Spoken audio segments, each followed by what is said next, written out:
This is the Lee Weiland podcast where we discuss the art and science of bodyweight strength and skill for lifelong health.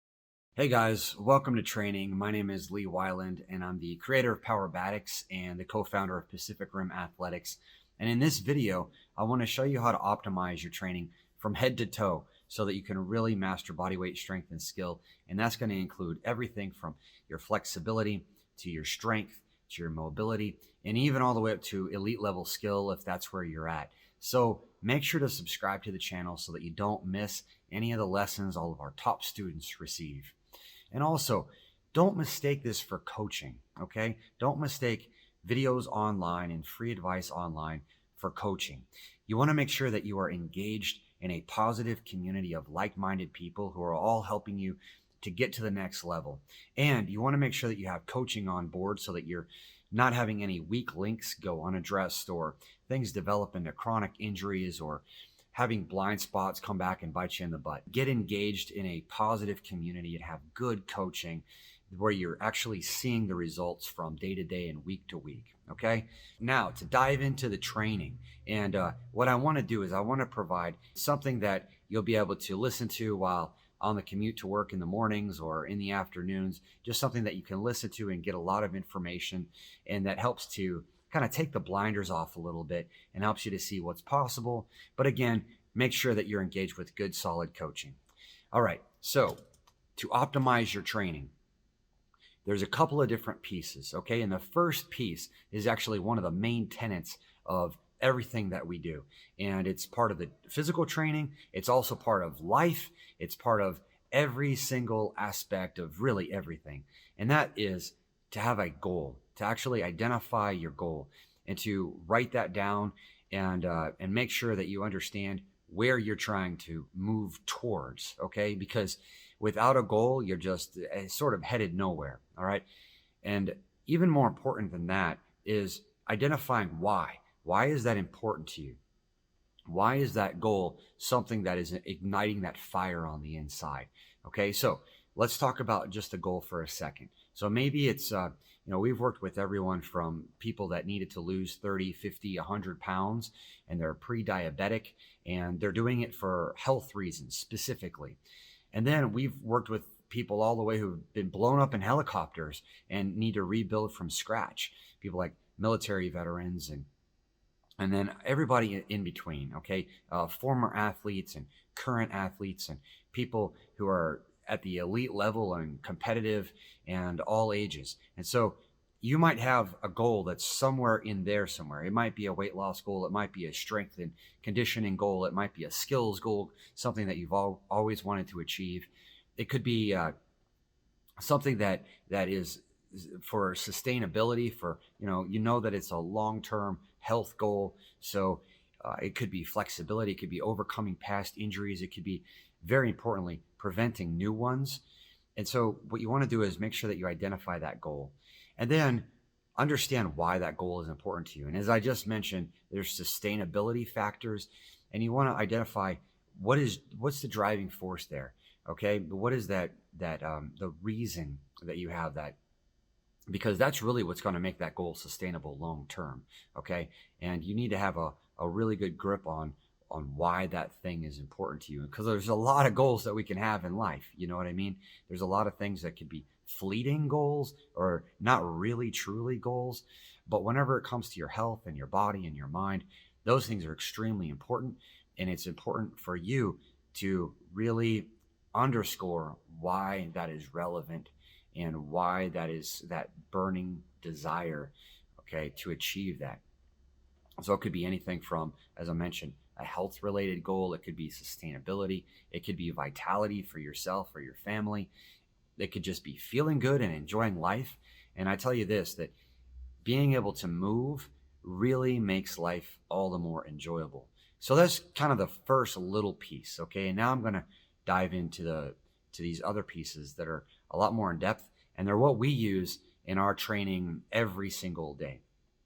All right, so the first piece of this puzzle is your warm-up. Now, that probably sounds cliche, and I assure you that it's not. What you want to do is make sure that you've got a warm-up that really deals with everything that you're about to get into. Okay. And so the warm up that we use, and we start with a universal warm up for all ages and all levels. And it's the same thing across the board. It's what we found to work the best. And it gets you prepared for anything from hand balancing to free running and tumbling to even rock climbing, or really any kind of athletic thing that you would want to do. And not only that, but if this is the only thing, I often say and joke around that our warm up is probably more challenging than most people's workouts. I say that kind of tongue in cheek, but really we're hitting a lot of different pieces in that warm up. And a warm up, if you do this universal warm up, then you really will be building some strength and flexibility and mobility to help you for any other activity, any other workout, any other thing that you're wanting to do. And so what it consists of, it's really about 5 to 10 minutes long. It's like one round, but it's hitting every single part of your body. And that's what you want to make sure that you have as part of your warm-up, okay? And what we do specifically to start is at least get everyone moving.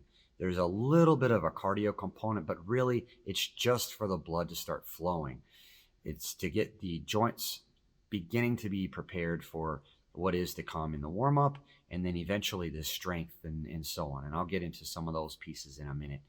But the warm-up is going to be vital. If you dive into stuff without being warmed up, the cliche is injury, but really it's going to be things that you don't even see over time that start to add up. It's going to be chronic little things that if you're doing something for strength training, for example, and you didn't realize that certain muscles or certain joints were being taxed and those things were not warmed up properly, and then you're going and loading it for strength training or for some sort of powerful skill, and then it's going to be apt to maybe not a catastrophic injury that you notice right there in the training, but it could be something that happens over time. We're talking about months down the line that you don't even realize is occurring.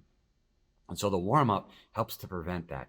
And what we do is just a few basic cardio things that take about 30 seconds. And then we focus straight in on the core. All right. And we start with the core because the core is the beginning of all movement, including athletic movement.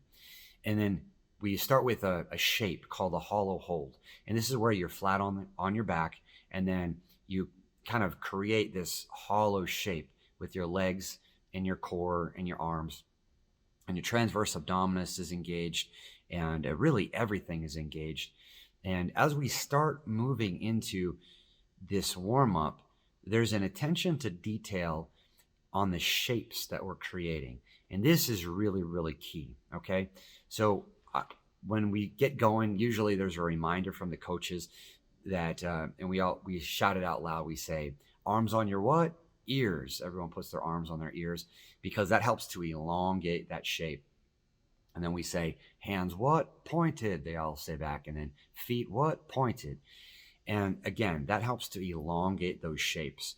And so when we're dealing with body weight strength, and really this could be extrapolated out to any sport, to Olympic lifting, to grappling, to anything that you can imagine, we want to have that concentration on attention to detail at the beginning.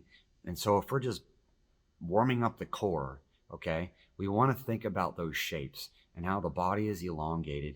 And whenever we do that, then when the skills or the strength training comes later, that's where we see two things. We see either it all fall apart because the warm-up isn't being done meticulously. All right. And you should be able to lay on the ground and have your legs locked and your feet pointed and your hands pointed and your arms on your ears and everything just in a very perfect shape, just laying, just not even doing a lot of hard work. And if that is not occurring just in the warm-up, then what do you think is going to happen whenever you're 15 feet in the air on the aerial silks, or you're up on the rings, or you're doing a flip, or you're skiing down a mountain, or whatever the case may be? Things are going to go awry. And so you want to start the technique training right there in that warm-up and be thinking about the shapes that you're creating, okay?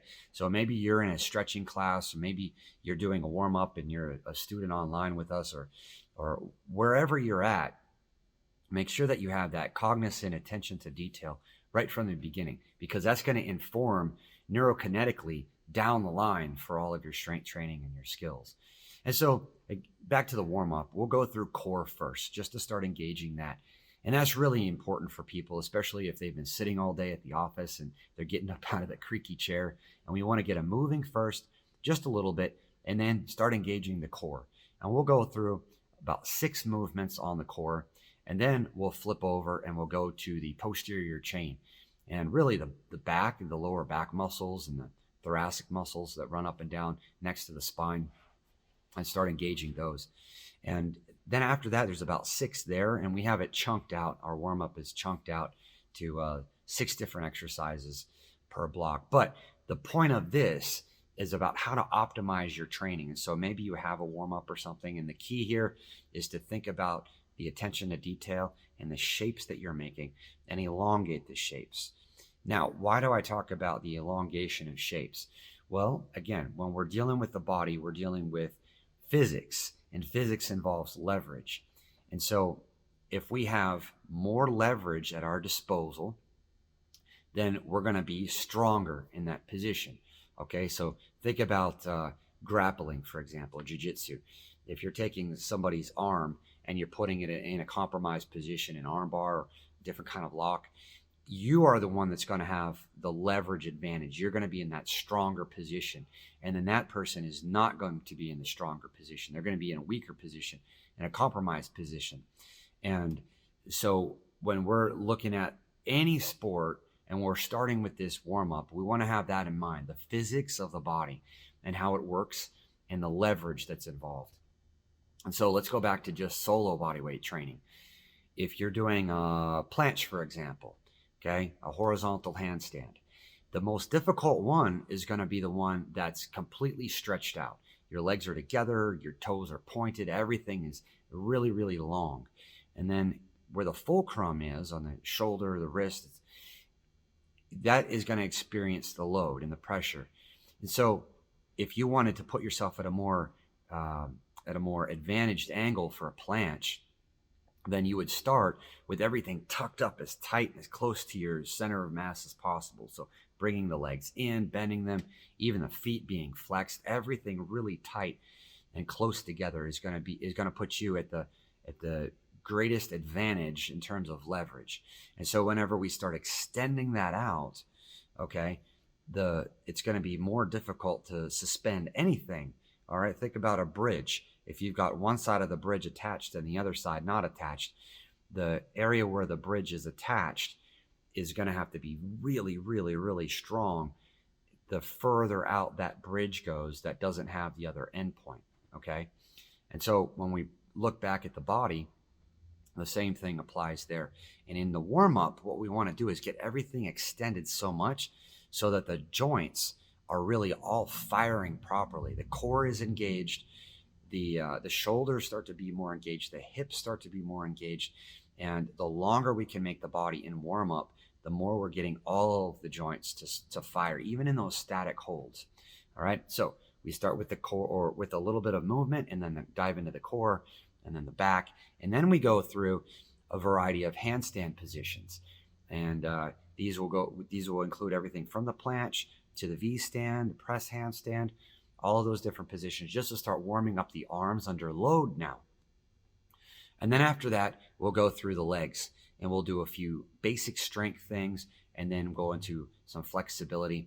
And the warm-up is designed to be fast, and yours should be too. It shouldn't be long 1 to 2 minute holds on stretches. I'll talk about flexibility in just a minute, but this is just getting everything to fire, okay? So that it's prepared for the activity that's about to occur. And it should be done methodically and with that attention to detail. So we'll run through a series of handstands and then go through legs. And then each of those exercises that we're doing in there is about 5 to 10 seconds, okay? Or maybe 5 to 10 reps, depending on what we're doing, if it's a static hold or whatever. Then after that, after the legs, we're going to go into the wrists and then the feet. And again, about 5-6 exercises for each of those. And that encapsulates the entire warm-up, but really the key principles there is the attention to detail and building the shapes, thinking about the shapes that your body are in and elongating those shapes so that you're putting your joints in it's in a disadvantaged leverage angle to build the connective tissue and to pump blood into the connective tissue so that it's ready to go for the next part of training. And the next part of training is actually the strength training. So the body is fully warmed up, and then we'll slide into strength, okay? And a couple of the things that we're looking at for strength are going to be, I think that they're foundational for really any kind of skill that you do, including weightlifting. And weightlifting itself is a skill. And oftentimes, even elite level, Olympian level Olympic lifters will have started with gymnastics training as a younger person in order to build the strength, flexibility, and mobility to even be able to get their bodies into the position for the Olympic lifts under load. And so they'll often start with the body weight strength training, and then they'll add a PVC bar, and then they'll start adding a real bar, and then weights, and then so on. But all of that is part of the functional training of just being able to move better for life and feel good. All right. So the strength training that we get into is going to involve a couple of things. And the goals are things like press handstands and handstand push-ups, along with muscle ups. And because that's just going to build the full range of the shoulder joint. And then, and also pulling strength. And then the V stand and a few other things like the single leg squat.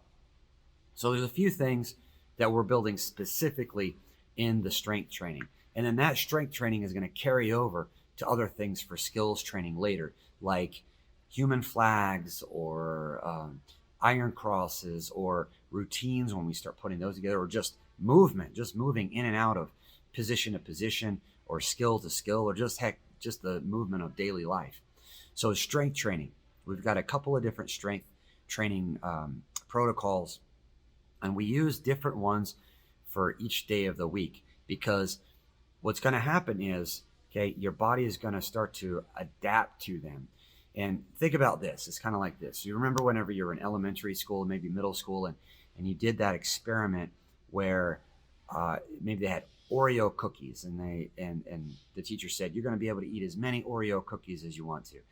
And all the kids are like, yeah, all right. And then you have the first one, and they say, okay, tell us how good that was. How delicious was that? How tasty was it? And everyone's screaming, yeah, I love it. Ready for the next one. And then you get the second one, and then the third one. And, they start to become not so good, especially if you don't have water or milk with them. And so it starts to, the dopamine in your brain starts to diminish per time you have one of those Oreo cookies. And so the same thing is kind of true with working out. You're going to be able to tolerate things more. Your brain is not going to be stimulated as much. And there's going to be things that come into play if you're doing the same thing over and over and over again from week to week to week. And so breaking it up and doing different things, as well as scaling up into different skills, is vital. I think it's really, really, really important, because you can only do the same exercise so many times in your lifetime without just flat out getting bored.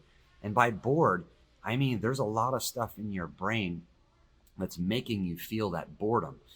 And so it's vital to your body and to your brain to continue to move forward and upward with your strength training and develop different skills, different movements, and so on and so forth.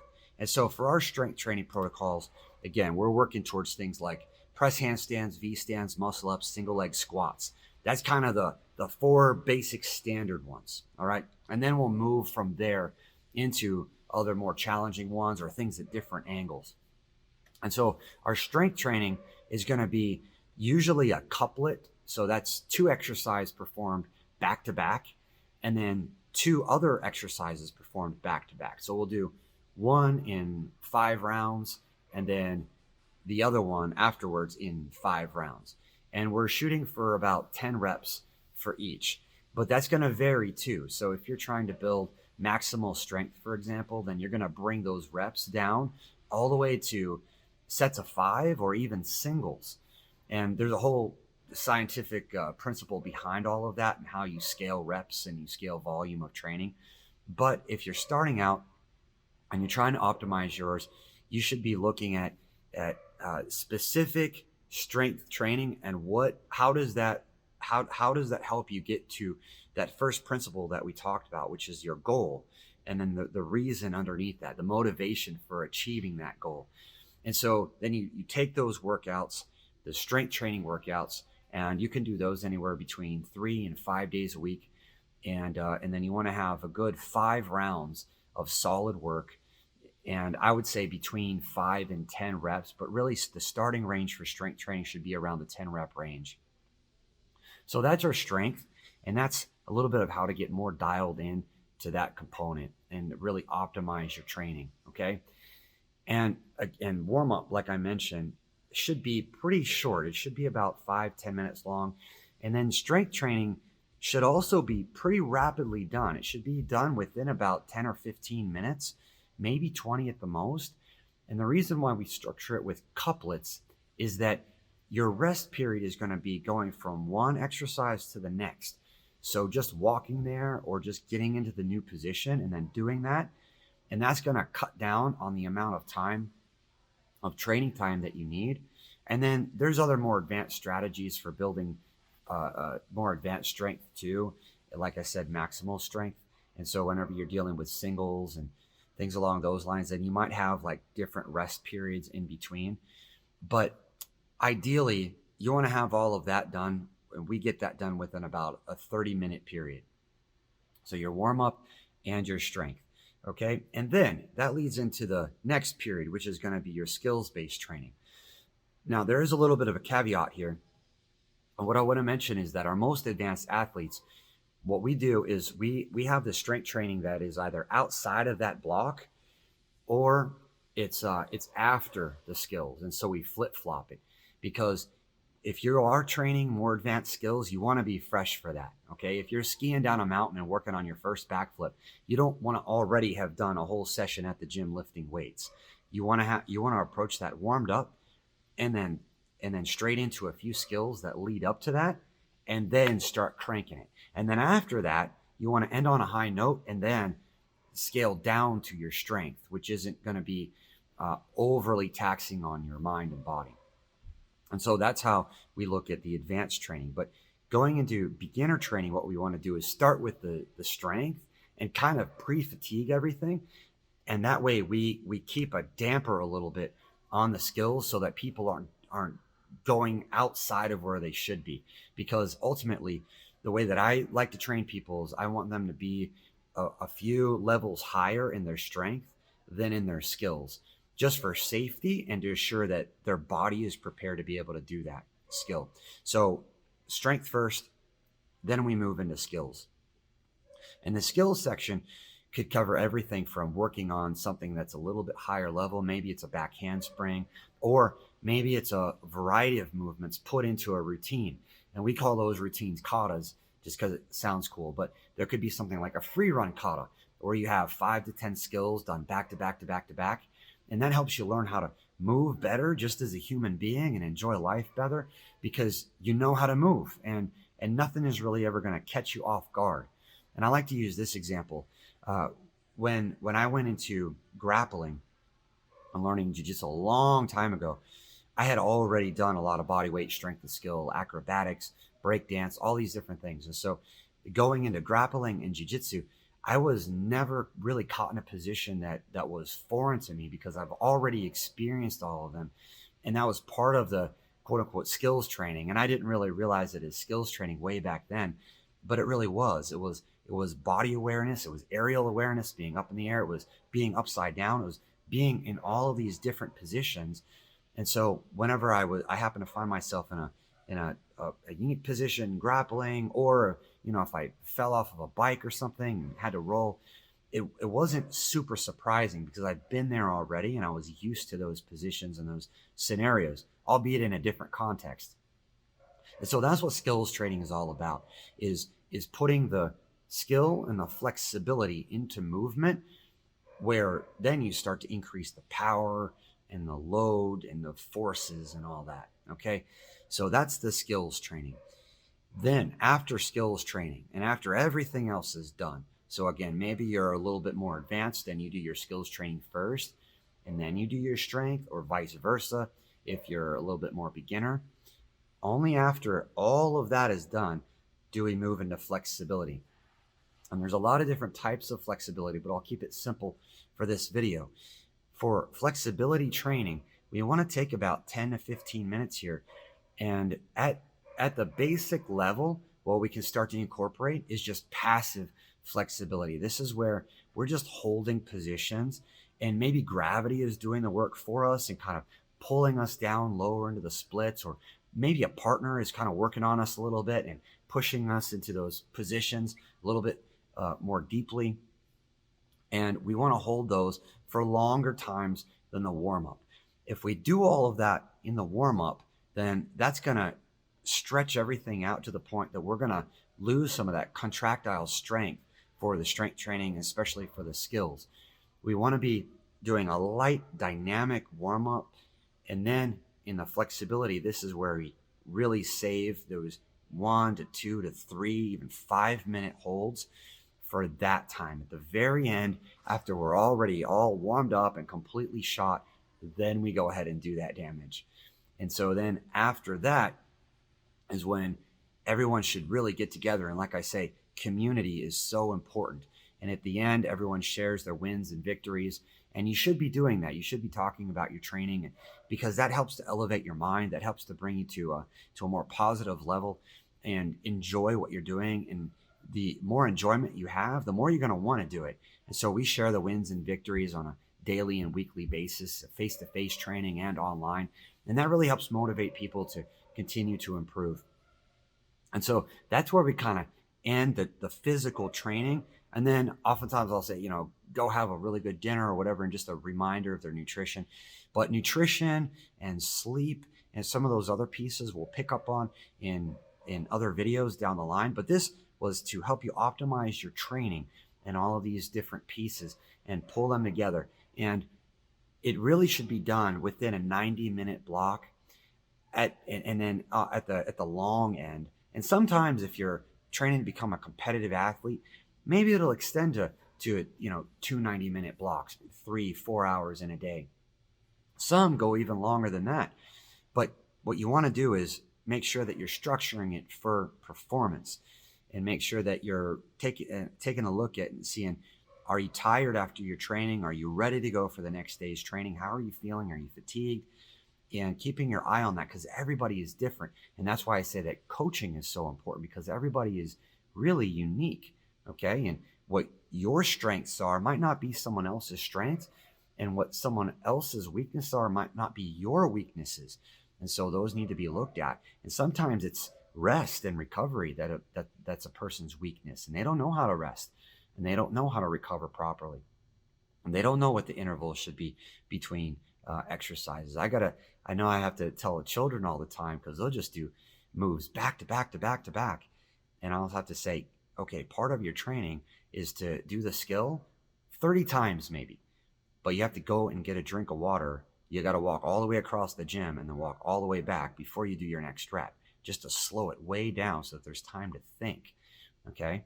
And so again, you got to structure the time, the volume of your training that makes sense for you.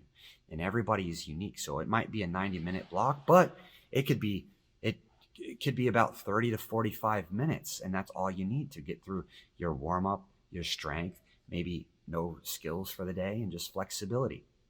And that could be a solid 30 to 40 minutes of training Monday through Friday. And so ideally what we're looking at is optimization for sustainability, so that you can really master body weight, strength, and skill for lifelong health. And that's the goal. Okay. So I hope that you liked this video. If you did, go ahead and subscribe and share it with a friend.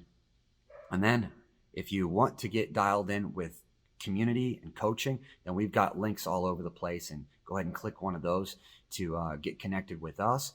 But otherwise, I enjoyed making this video for you, and I'll see you in the next one.